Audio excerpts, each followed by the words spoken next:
दुनिया की सबसे ऊंची चोटी माउंट एवरेस्ट, जिसकी ऊंचाई है 8,848 मीटर, इसे 4,000 से ज्यादा लोगों ने अब तक फतेह किया है। लेकिन एक पर्वत ऐसा है जिस पर आज तक चढ़ने की हिम्मत कोई नहीं कर पाया, और जिसने हिम्मत की वो हार मानकर ही वापस लौटा है। ये वो पर्वत है जिसे दुनिया का सबसे पवित्र पर्वत माना जाता है। इस धरती पर जो 4 बड़े धर्म हैं, उसके अनुयायी कहते हैं कि ये हमारा तीर्थ स्थल है। आप सही पहचाने में बात कर रहा हूं माउंट कैलाशा की, कैलाश पर्वत की, जिसकी ऊंचाई है 6,638 मीटर, और कोई भी इस पर्वत पर अब तक नहीं चढ़ पाया है। कैलाश पर्वत, जिसे भगवान शंकर का, भगवान शिव का निवास स्थान माना जाता है, इस पर्वत को रहस्यमयी, गुप्त और पवित्र माना गया है, इसीलिए इसकी परिक्रमा करना शुभ और कल्याणकारी माना जाता है। कैलाश पर्वत के बारे में तिब्बत मंदिरों के जो धर्मगुरु हैं वो कहते हैं कि इसके चारों ओर एक अलौकिक शक्ति का प्रवाह है। हिंदू, जैन, बौद्ध और बौन, ये जो 4 बड़े धर्म हैं, ये मानते हैं कि कैलाश पर्वत एक पवित्र स्थान है, तीर्थ स्थल है।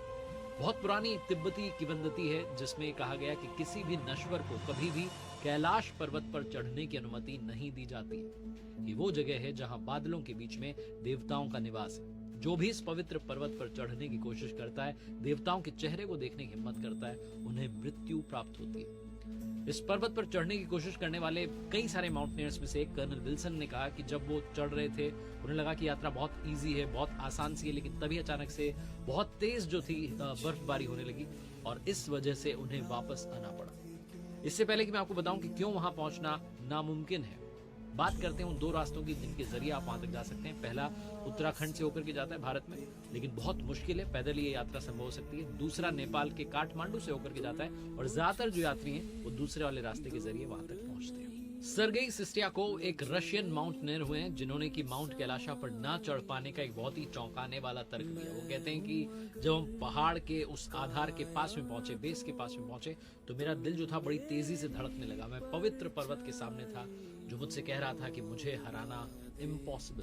वो कहते हैं कि उसके बाद में मैं खुद को कमजोर महसूस करने लगा, दुर्बल महसूस करने लगा। उस एनवायरनमेंट ने मुझे जैसे मंत्रमुग्ध कर दिया, और जैसे ही हमने उतरना शुरू किया हमें मुक्ति महसूस होने लगी। कुछ रशियन साइंटिस्ट ने बहुत हद तक इसकी स्टडी की, और वो कहते हैं कि कैलाश पर्वत जो एक मानव निर्मित पिरामिड भी हो सकता है। ये बहुत ही असामान्य सी घटना हो सकती है जो दुनिया के बाकी सारे मॉन्यूमेंट्स को जोड़ती है, जहां ऐसी असामान्य चीजें हुई हैं, ऐसी असामान्य चीजें देखी गई हैं। लेकिन आज भी वो सवाल बना हुआ है कि माउंट कैलाशा पर कोई भी क्यों नहीं चढ़ पाया। हिंदू धर्म में कैलाश पर्वत का बहुत ज्यादा महत्व है, क्योंकि ये भगवान शंकर का निवास स्थान कहा गया। ऐसा कहा जाता है कि कैलाश पर्वत पर थोड़ा सा ऊपर चढ़ते ही व्यक्ति दिशाहीन हो जाता है, दिशा भटक जाता है, और बिना दिशा के चढ़ाई करना मतलब मौत को दावत देने के बराबर है। इसीलिए कोई भी इंसान आज तक कैलाश पर्वत पर नहीं चढ़ पाया। बौद्ध, जैन और हिंदू ब्रह्मांड विज्ञान के अनुसार जो कैलाश पर्वत है, इसे ब्रह्मांड का आध्यात्मिक केंद्र माना गया है। एक ऐसी जगह है जहां धरती स्वर्ग से मिलती है। इस पवित्र पर्वत की ऊंचाई ज्यादा नहीं है, 6,638 मीटर। इससे ऊंची ऊंची चोटियां इस दुनिया में, लेकिन फिर भी इस पर कोई नहीं चढ़ पाया, क्योंकि ये पवित्र है। यहाँ पहुंचते ही इंसानों को अपनी शक्ति कमजोर लगने लगती है, और मानो ये पर्वत उनसे कह रहा होता है कि तुम मुझे हरा नहीं सकते। इस पर्वत की जो चोटी है ये विराट शिवलिंग की तरह दिखाई देती है, जिस पर सालों साल बर्फ जमी रहती है। पहाड़ की पवित्रता को भंग करने और वहां की दिव्य ऊर्जाओं को परेशान करने के डर से कैलाश पर्वत की चोटी तक जो ट्रैकिंग है उसको हिंदुओं के बीच में एक निषिद्ध काम माना गया है, यानी कि वर्जित काम माना गया है। मना किया जाता है कि वहां आपको नहीं चढ़ना है, सिर्फ परिक्रमा लगा करके नतमस्तक होकर वापस लौटना। एक तिब्बती फोकलोर के हिसाब से मिलारेपा नाम के भिक्षुक ने एक बार माउंट कैलाशा की चोटी तक पहुंचने के लिए बहुत दूर तक चढ़ाई की, और जब वो वापस लौटे तो उन्होंने सबको वार्न किया, सबको चेतावनी दी कि शिखर पर ऊंचे स्थान पर जो भगवान विराजे हैं उनको परेशान ना करें। बहुत सारी स्टडीज की गई हैं, बहुत सारी रिसर्च की गई है, लेकिन अब भी कोई भी ये नहीं बता पाया कि कैलाश पर्वत पर ना चढ़े जाने का सबसे स्ट्रॉन्ग, सबसे सटीक कारण क्या है। 6,638 की ऊंचाई को फतेह करने में क्या दिक्कतें आ रही हैं ये कोई नहीं जानता, और ये रहस्य बना रहे तो ज्यादा अच्छा है। आखिरी में कुछ ऐसी बातें जो शायद आप कैलाश पर्वत के बारे में नहीं जानते।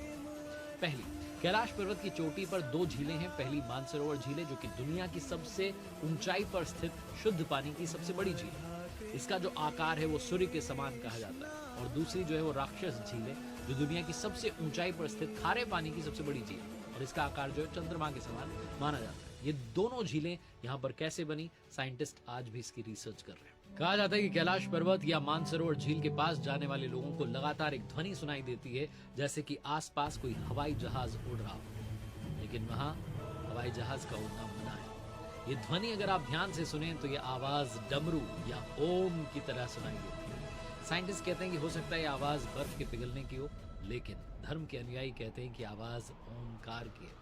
माना जाता है कि जो व्यक्ति अच्छे कर्म करता है उसे मृत्यु के बाद में कैलाश पर्वत में स्थान मिलता है।